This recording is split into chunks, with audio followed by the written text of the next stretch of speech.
Hello and welcome to registerForResultActivity. Today I'll show you how to use the new callback called registerForActivityResult to launch an activity and get a result out of it.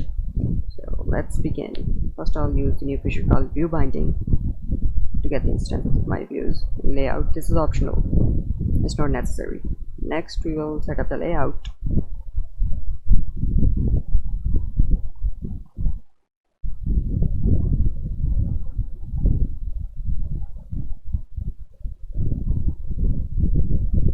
The layout has an image view and a button. On clicking the button, it will open up the gallery where you can select any image, and that image will be shown on the image view here.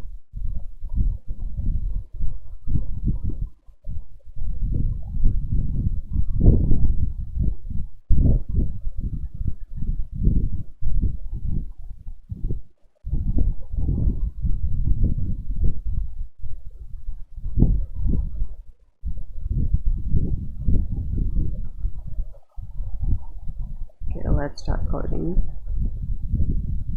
This is again the view binding coding. It is not necessary. You can use the all matter of find view by ID as well. This code is optional.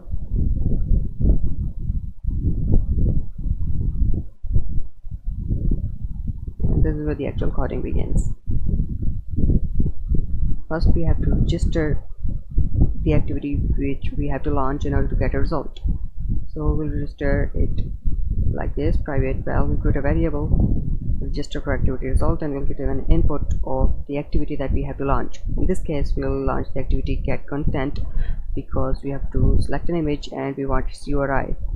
This will give us a URI of the image that we selected. Now the next part is simple, just set the URI to the image view.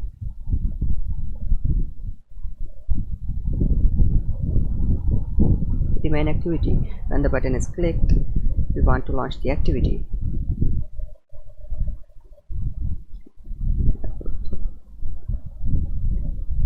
And in the input we will give this input image slash star, which means that this activity will be launched to get any kind of image from the gallery. So this will only show you images, not documents.